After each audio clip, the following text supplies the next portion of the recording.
Hoy es lunes 13 de octubre de 2025 y estas son las noticias. La Corte instaló centro de acopio para apoyar a damnificados por las lluvias en diversos estados. El Tribunal Constitucional convocará a la primera consulta pública a personas con discapacidad. Lejos de garantizar el acceso a la justicia, reformas a la ley de amparo provocarán que pierda su esencia. Advierten falta de voluntad política para cumplir sentencia en el caso González Méndez contra el Estado mexicano. Hola, ¿qué tal? ¿Cómo le va? Qué gusto saludarlo. Muy buenas noches. Bienvenido, bienvenida a la información jurídica más importante. Soy Óscar González y a nombre de todo este equipo de trabajo les saludamos con mucho gusto. Gabriela Herrera en la interpretación en lengua de señas mexicana. Vámonos con todas las noticias. El Pleno de la nueva Suprema Corte de Justicia guardó un minuto de silencio por las víctimas y damnificados por las inundaciones y desastres causados por las intensas lluvias en pasados días en diversos estados de la República Mexicana.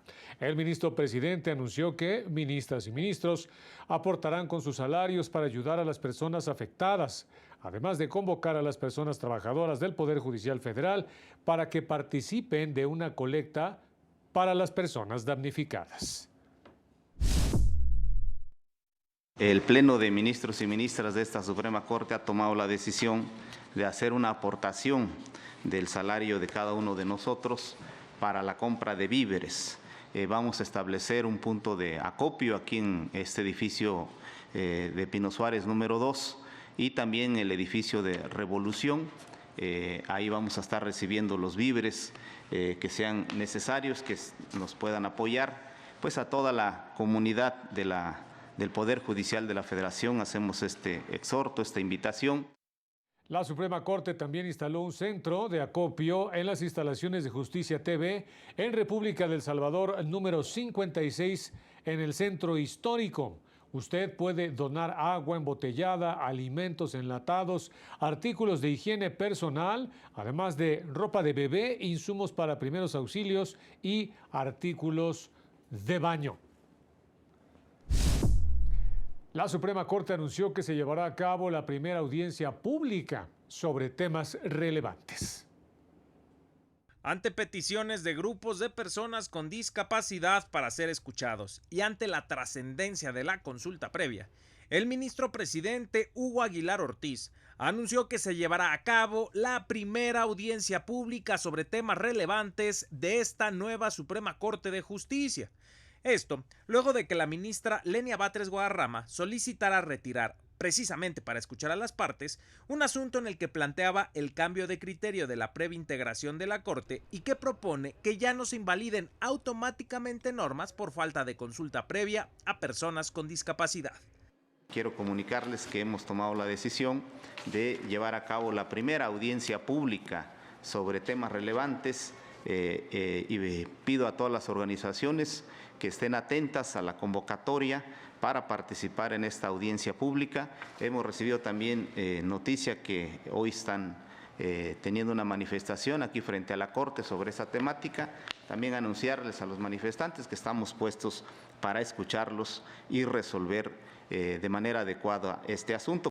Cabe destacar que las audiencias públicas por la Suprema Corte tienen sustento en la Constitución y en la Ley Orgánica del Poder Judicial de la Federación y se realizarán para que ministras y ministros tengan más elementos y emitan resoluciones más justas. Por otra parte, en asuntos resueltos en esta sesión pública, la nueva Suprema Corte invalidó disposiciones del Código Hacendario para el municipio de Tlapacoya, Veracruz, entre ellas la que imponía a servidores públicos encargados de la administración de recursos la obligación de pagar una fianza para garantizar el pago de responsabilidades en que pudieran incurrir. Es necesario atajar este fenómeno generalizado de la corrupción en todo el país, pero hay que hacerlo en el contexto de las leyes que se han generado de carácter nacional, otras de carácter estatal, para hacer una adecuada regulación garante de los derechos humanos. De la Ley del Notariado de Colima, invalidó la exclusión para que personas notarias desempeñen un cargo público mediante licencia otorgada por el titular del Ejecutivo local y de la Ley de Derechos Humanos de Querétaro, invalidó una cuota de recuperación por la digitalización de documentos. El derecho a acceder a cargos públicos constituye un derecho humano reconocido en el artículo 35, fracción sexta de la Constitución Federal, el cual no admite distinciones por la pertenencia a un sector profesional determinado. Para el canal del Poder Judicial de la Federación, Mario López Peña. Y luego de quedar en lista el proyecto de resolución de la acción de inconstitucionalidad 182/2024, en la que se pide invalidar disposiciones de la ley de la Comisión de Derechos Humanos de Michoacán por falta de consulta previa a personas con discapacidad, la ministra Lenia Batres indicó que la decisión se adoptó ante la petición de al menos 25 organizaciones de personas con discapacidad de ser escuchadas en audiencia antes de abandonar el criterio del alto tribunal que dispone invalidar disposiciones por falta de consulta previa, lo que dará pie a emitir la primera convocatoria a la audiencia pública para escuchar a las organizaciones de la sociedad civil que deseen participar en este ejercicio. Cabe destacar que, en principio, una mayoría de ministros en la sesión del martes 7 de octubre respaldó la propuesta de abandonar dicho criterio para fijar uno nuevo que consiste en establecer que la falta de consulta previa no es suficiente para determinar la inconstitucionalidad de una norma que involucre derechos de personas con discapacidad. Presidentes municipales del estado de Oaxaca explicaron cómo funcionan sus sistemas de justicia y la interacción que tienen con la justicia ordinaria. Buen día a todas y todos, la buena vida sea con ustedes. En el marco del primer diálogo entre justicias que se realizó en la Sierra Norte de Oaxaca, presidentas y presidentes municipales de pueblos indígenas explicaron cómo se imparte justicia en sus comunidades.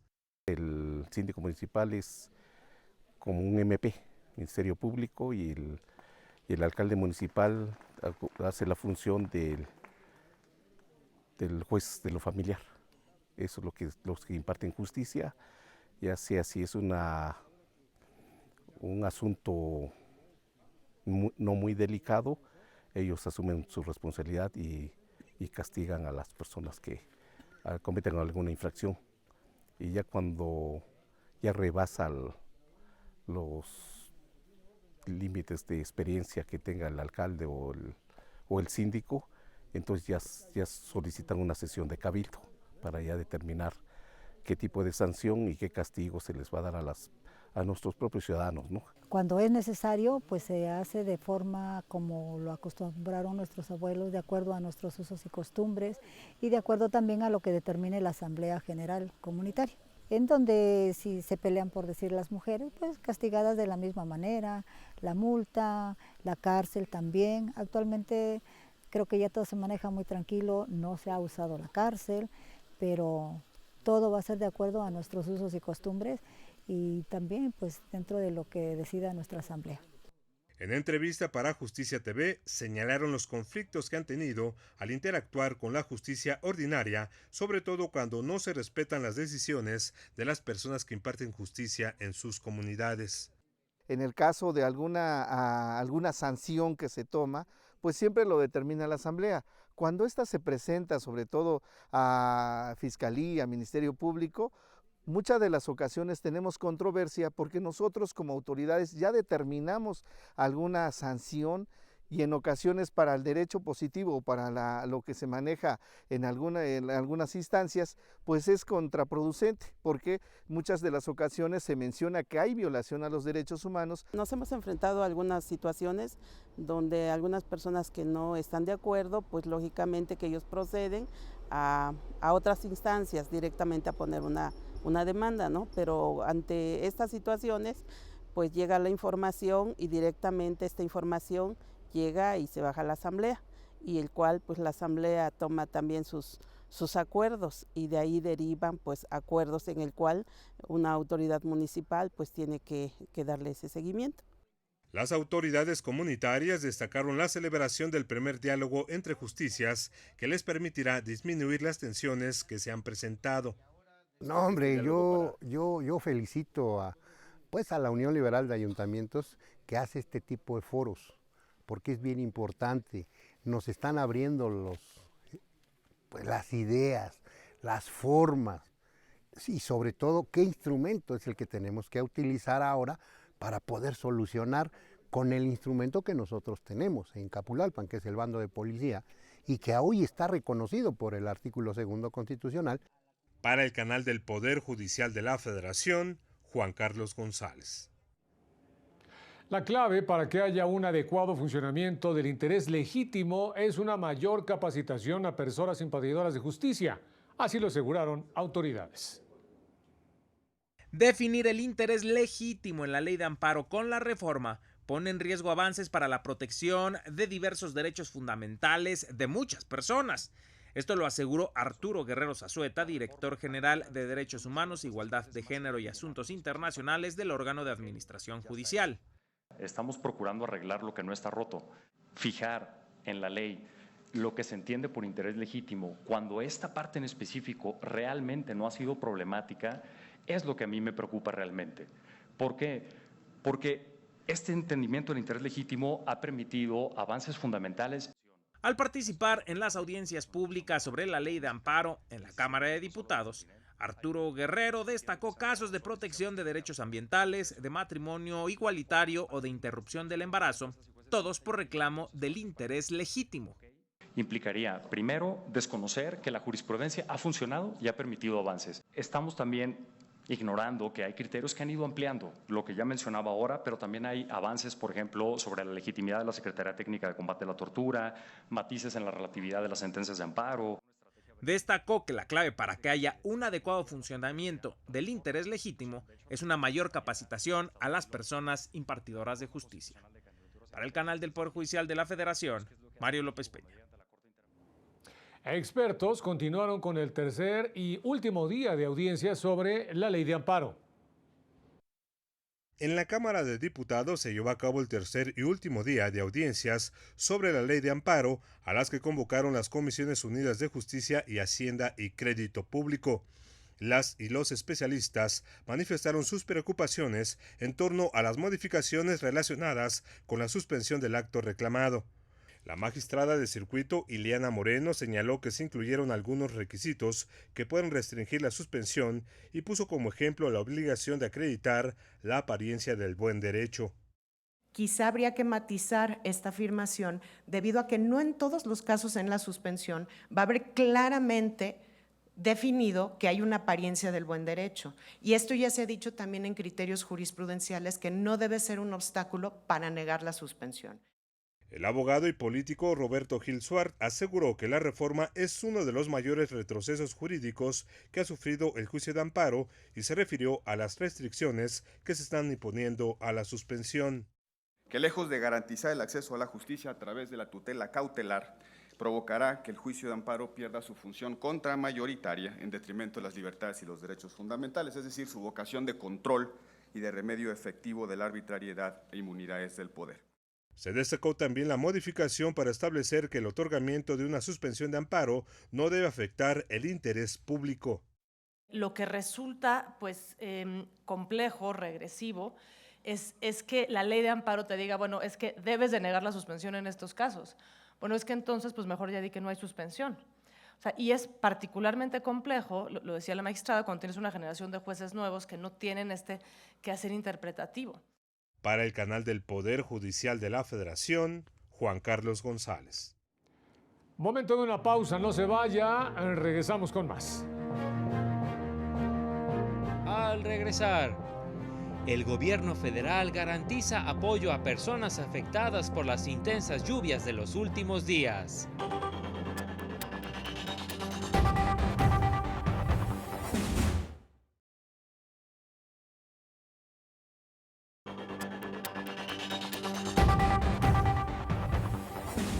Bueno, vámonos con más información. Organismos internacionales denunciaron que en la actualidad el cambio climático ha intensificado la frecuencia, pero sobre todo la severidad de los fenómenos naturales extremos. Para concientizar y promover la cultura de la prevención ante fenómenos naturales, este 13 de octubre se conmemora el Día Internacional para la Reducción del Riesgo de Desastres. Terremotos, huracanes, inundaciones, incendios forestales, erupciones volcánicas o sequías tienen un impacto devastador sobre comunidades y ecosistemas. Sin embargo, la magnitud de sus consecuencias depende, en gran medida, del nivel de vulnerabilidad y preparación de las poblaciones.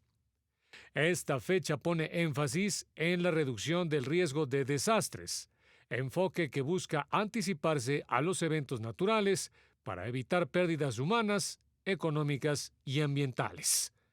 En la actualidad, el cambio climático ha intensificado la frecuencia y severidad de los fenómenos naturales extremos, afectando a las comunidades más vulnerables.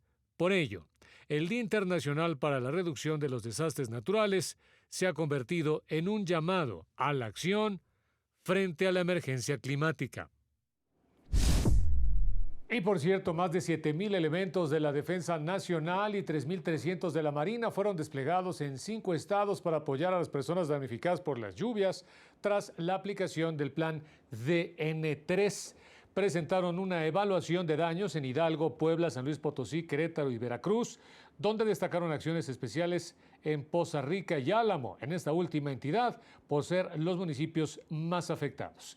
Diversas entidades comenzaron a instalar centros de acopio en apoyo a las personas damnificadas por las lluvias. El gobierno capitalino abrió 32 centros de acopio en las 16 alcaldías para apoyar a la población afectada. El Senado y la Cámara de Diputados se sumaron a la colecta de alimentos y artículos indispensables de 10 a 18 horas que serán entregados a los damnificados con apoyo de las Fuerzas Armadas. Y esto va a ser a través de la Sedena, o sea, no va a ser de ningún partido político, sino que lo que se pueda contribuir es directamente a través de ello. Va a estar 2 semanas este centro de acopio que ayer domingo se instaló y que hoy va a empezar seguramente a recibir donativos de la población, de los legisladores, de los trabajadores. Por su parte, la UNAM en el Estadio Olímpico Universitario recibe alimentos, objetos de higiene personal, ropa de bebé, insumos para primeros auxilios y herramientas toda esta semana, le digo de 10 también a 18 horas. La Oficina de la ONU para el Medio Ambiente acusó que las políticas públicas gubernamentales priorizan el crecimiento económico por encima del medio ambiente. La naturaleza y sus medios cambian y evolucionan constantemente. La humanidad y toda la biodiversidad depende de ellos para su subsistencia. Por ello, la importancia de procurarlos, cuidarlos y garantizarlos para las generaciones futuras. Sin embargo, actualmente han sufrido una degradación y deterioro sin precedente, y la actividad humana ha sido determinante para esta situación.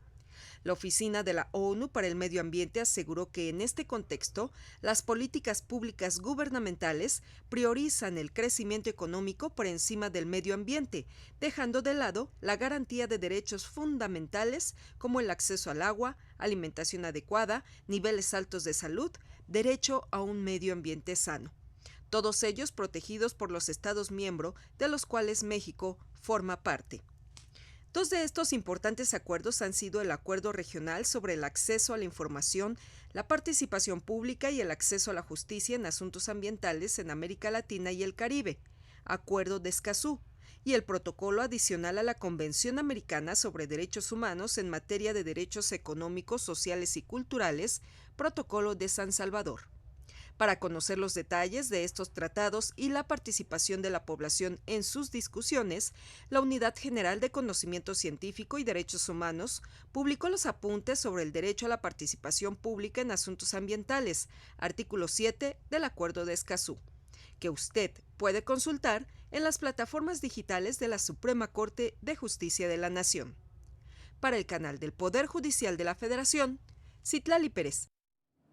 Y activistas denunciaron que persiste la falta de voluntad política para realizar la búsqueda y la investigación de hechos relacionados con la desaparición de indígenas.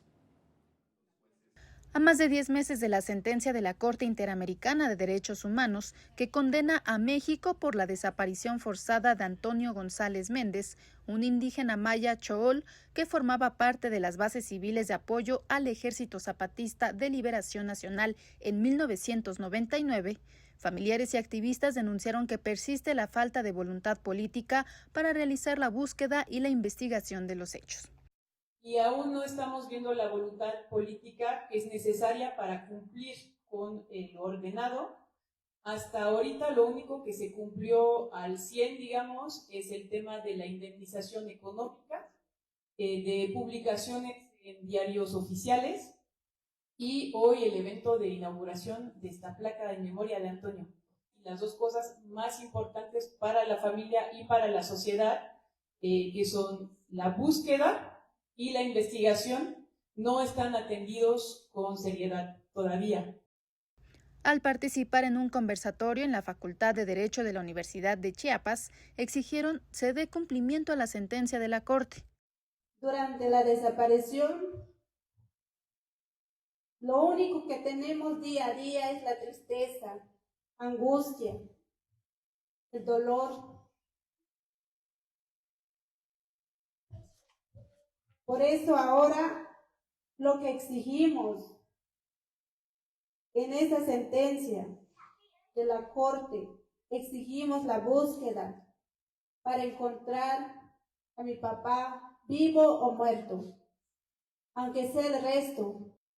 En la Facultad de Derecho de la Universidad Autónoma de Chiapas fue develada una placa en honor a la memoria de Antonio como parte de las medidas de reparación ordenadas por la Corte.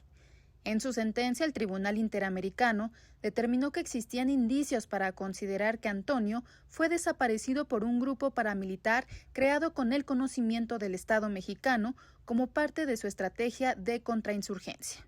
Para el canal del Poder Judicial de la Federación, Laura Murillo. Fortalecer a los partidos locales mediante criterios que distribuyan de mejor manera el financiamiento público fue una de las peticiones que hicieron representantes de 58 partidos locales en todo el país en reunión con el INE. En torno a la discusión de la reforma electoral, la consejera presidenta Guadalupe Tadei recordó que la institución no participa de manera directa en la reforma. Si bien el INE, en estricto apego a su naturaleza de órgano constitucionalmente autónomo, no participa de forma directa en los trabajos de la Comisión Presidencial para la Reforma Electoral, su labor no es ajena ni distante a estos esfuerzos. Las propuestas, diagnósticos y preocupaciones que ustedes hoy nos comparten se convierten para nosotros en un insumo fundamental e irrenunciable. Subrayaron la importancia de que en la reforma electoral se generen parámetros de mayor equidad entre partidos políticos nacionales y locales, recordando que actualmente 258 municipios del país son gobernados por partidos políticos locales y ostentan 57 diputaciones también locales, lo que refleja el respaldo de 2 millones de ciudadanos.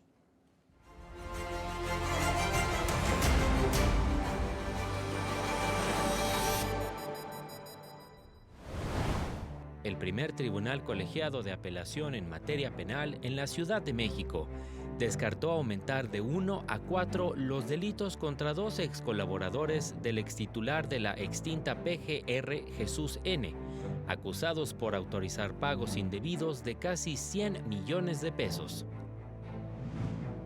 La alcaldesa de la Venustiano Carranza en la capital del país, Evelyn Parra, confirmó que el mercado de Sonora dejará de vender animales a finales de este año, en cumplimiento a la resolución del Tribunal de Justicia Administrativa.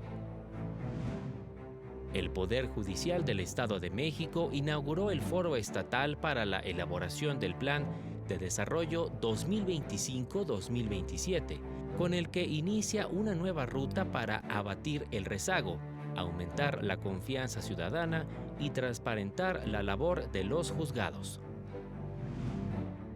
Trabajadores del Instituto Mexicano de Tecnología del Agua anunciaron su intención de emplazar a huelga ante las graves violaciones a su contrato colectivo de trabajo, tales como suspensión del trabajo de las comisiones, ingresos irregulares e incumplimiento de diversas prestaciones.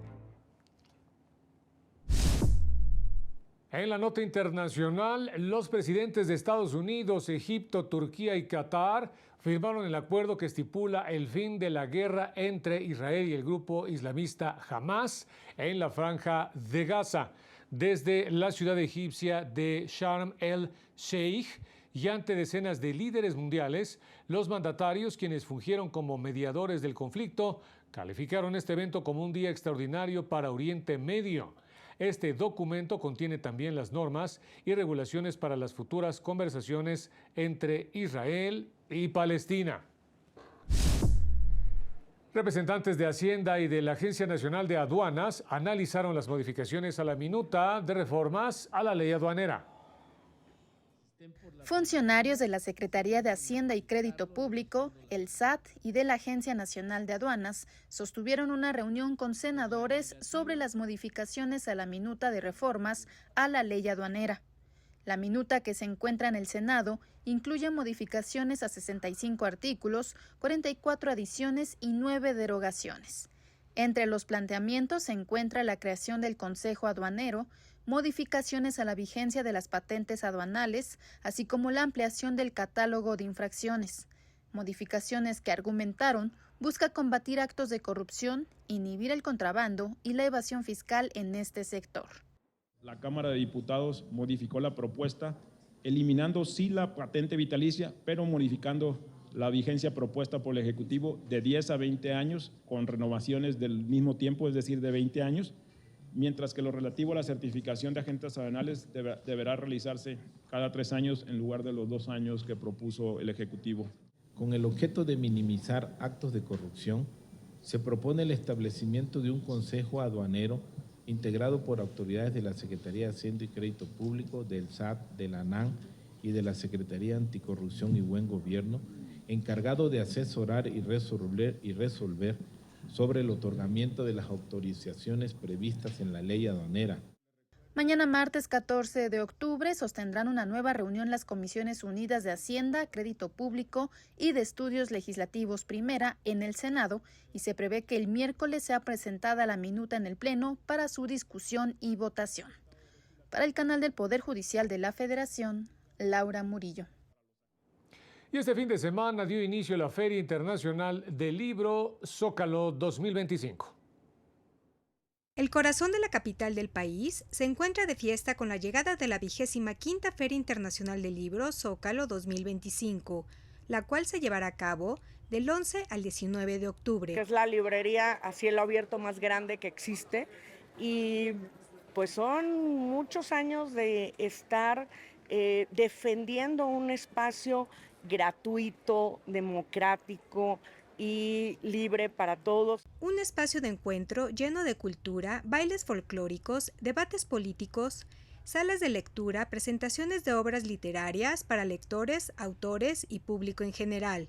El grupo de compañeras y compañeros que forman parte de las danzas y las tradiciones en México. Lo que hoy presentamos es una narración multidisciplinaria donde convergen diversas disciplinas, diversos géneros y nos permite dar esa nueva visión a la lectura. Con un sinnúmero de obras infantiles, suspenso, comedia, poesía, novela y leyendas autóctonas, la feria contará con 4 foros que llevarán el nombre de poemas de autores reconocidos. Son los libros en miniatura hechos en México.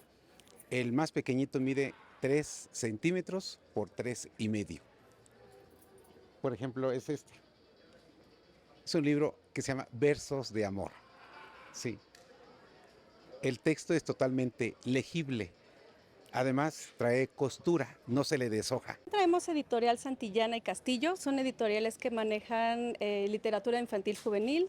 Traemos autores clásicos, traemos autores contemporáneos, mexicanos. Por la diversidad de libros, las editoriales bajan un poco el precio en ocasiones. Siento que ya todo es por medio del teléfono, como que siempre estamos pegados a la pantalla, entonces siento que debería de volver a ser como antes. La feria, que se ha convertido en uno de los encuentros más importantes de América Latina, abrirá sus puertas de las 10 de la mañana a las 20 horas. La Feria Internacional del Libro del Zócalo reúne a 350 participantes nacionales e internacionales con más de 500 actividades culturales y artísticas. Para el canal del Poder Judicial de la Federación, Rosy García. Y ya nos vamos, como siempre, muchas gracias por haber estado con nosotros. Manténgase pendiente de esta señal. Soy Oscar González y nos vemos en la próxima.